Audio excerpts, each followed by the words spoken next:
नमस्कार दोस्तों, मैं विकास सांगवान आज एक और नई वीडियो के साथ मैं आपसे मिला हूँ। आज हम बात करेंगे पॉलीप्लेक्स के बारे में। इस शेयर में कहाँ कितना दम है, क्या काम करती है कंपनी, कब ये स्टार्ट हुई, तो ये सारी चीज़ें हम बात करेंगे आज इसके बारे में। इस कंपनी की शुरुआत 1984 में हुई थी उत्तराखंड में। इस कंपनी के 1984 में स्टार्ट होने के बाद कंपनी ने अपना काम अच्छा चलने के बाद जैसे 2003 में थाईलैंड में अपना मैन्युफैक्चरिंग यूनिट लगाई, 2005 में टर्की में, 2011 में यूएसए में और 2019 में इंडोनेशिया में। कंपनी ने जोग्राफिकल डाइवर्सिफाई के बाद में प्रोडक्ट भी डाइवर्सिफाई किए हैं।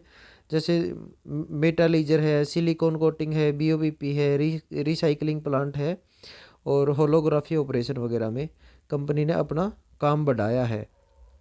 कंपनी का जो बेसिकली जो रेवेन्यू है वो आता है 48% फूड से आता है, पर्सनल केयर से 27% आता है, फार्मा से 6% और अदर से 19% रेवेन्यू आता है।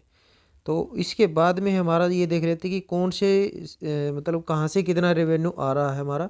तो अमेरिका से आता है 27% और यूरोप से आता है 26% और अदर एशिया से आता है 21% और इंडिया से 19% और रेस्ट ऑफ वर्ल्ड से 7% रेवेन्यू आता है। कंपनी के प्रोडक्ट और जान लेते हैं कि कंपनी के क्या क्या प्रोडक्ट हैं। जैसे हम आसपास में जो भी चीज़ें हम यूज करते हैं, जो भी पैकेजिंग वाली जो कंपनी है ये पूरी पॉलीप्लेक्स, तो पैकेजेबल जो भी चीज़ें आती हैं जैसे साबुन है, जो भी शैम्पू वगैरह है, या फिर कोई आटे का थैला है, या फिर कोई चावल का थैला है, कोल्ड ड्रिंक वगैरह, चिप्स कुरकुरे बिस्किट वगैरह, कुछ भी चीज़ें जो भी पैकेजिंगेबल चीज़ें आती हैं तो सारा सब कुछ ये पैक करती है। तो इसका काम बेसिकली पैकेजिंग का ही काम है कंपनी का। बात करते हैं कंपनी के शेयर की। कंपनी का शेयर फिलहाल 1795 रुपये के ऊपर ट्रेड कर रहा है। बात करें कंपनी के फंडामेंटल की, मार्केट कैपिटलाइजेशन कंपनी की 5636 करोड़ की मार्केट कैपिटलाइजेशन है। स्टॉक की पी है 8.5 है। आर ओ सी 29 है और आर ओ ई 18 है। प्रमोटर की होल्डिंग 51% है जो कि डिसेंट है। और कंपनी के ऊपर जो कर्जा है 0.25% के करीब कर्जा है। और कंपनी बैंक की एफडी से ज़्यादा तो यहाँ पे डिविडेंड ही दे देती है। 5.85% कंपनी डिविडेंड देती है। आपका स्टॉक तो बढ़ेगा ही बढ़ेगा, आपको ये इतना तो एफडी के रूप में आपको पैसा अपने अकाउंट में ही मिल जाता है। एक टाइम पे ये स्टॉक आपको 2800 रुपये के ऊपर ट्रेड कर रहा था, फिलहाल ये 1800 रुपये के ऊपर ट्रेड कर रहा है। और वैसे फंडामेंटली स्टॉक बहुत ही स्ट्रॉन्ग है, कोई दिक्कत है नहीं।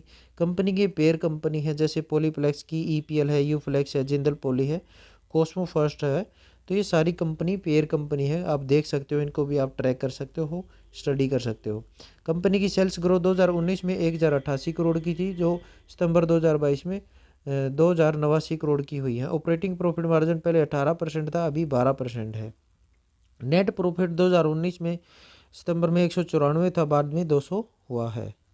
बात कर लेते हैं कंपनी के ईयरली रिजल्ट की। 2011 में कंपनी की जो सेल्स थी 2441 करोड़ की थी, 2022 में 7759 करोड़ की।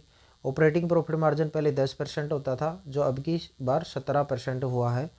इसमें अदर इनकम भी हुई है कंपनी को 1294 करोड़, जो नेट प्रॉफिट में आपको बढ़ के दिखाई गई है। जैसे नेट प्रॉफिट 2011 में 1337 करोड़ है और 2022 में 1121 करोड़ है। तो ये अदर इनकम बढ़ाई गई है, मतलब किसी चीज़ की और इनकम थी ये अदर इनकम, तो इसलिए आपको नेट प्रॉफिट में थोड़ा ज़्यादा दिख रहा है। तो कंपनी की CAGR पिछले 10 सालों से 24%, 28%। और कंपनी की सेल्स ग्रोथ भी 11%, 16%, लगभग अभी 41% चल रही है। तो कंपनी की सेल्स ग्रोथ और CAGR दोनों बहुत ही अच्छी चल रही है, कोई दिक्कत वाली बात नहीं है। आगे हम बात करते हैं कंपनी के शेयर होल्डिंग पैटर्न के बारे में। तो प्रमोटर के पास जो होल्डिंग है पहले 50% के करीब होती थी, फिलहाल 51% के करीब प्रमोटर की होल्डिंग है। FIIs की होल्डिंग पहले 3.5% होती थी, फिलहाल लगभग 15% के करीब हो गई है। DIIs की होल्डिंग लगभग 0.7% के करीब होती थी और फिलहाल जो है 3% के करीब रह गई है। पब्लिक की जो होल्डिंग है 31% का पब्लिक की होल्डिंग है। इस शेयर को खरीदने के लिए लॉन्ग टर्म वाले तो फिलहाल वेट ही कर सकते हैं, कोई दिक्कत है नहीं, क्योंकि हो सकता है ये शेयर आपको 1600 पे भी मिल जाए, कोई बड़ी बात नहीं होगी अगर ये शेयर आपको 1600 रुपये के ऊपर मिल जाए तो। और जो शॉर्ट टर्म वाले हैं मैं उनको बोलूँगा कि आप 2000 का वेट करो, 2000 के ऊपर जाए, कुछ चार्ट में स्ट्रेंथ दिखे तो आप एंट्री लेना, क्योंकि आपने तो शॉर्ट टर्म में ही मतलब आपने मोमेंटम ही कैच करना होता है। और लॉन्ग टर्म वाले अपनी वैल्यू इन्वेस्ट करते हैं, तो आप शायद 1600 का वेट कर लें, हो सकता है ये आपको नीचे के रेटों में मिल जाए शेयर। और बाकी मेरी कोई ये टिप या रिकमेंडेशन भी नहीं है, आप अपनी मर्जी से भी ट्रेड ले सकते हो, इन्वेस्टमेंट कर सकते हो, कोई दिक्कत नहीं है। अपनी खुद की एनालाइज भी कर सकते हो।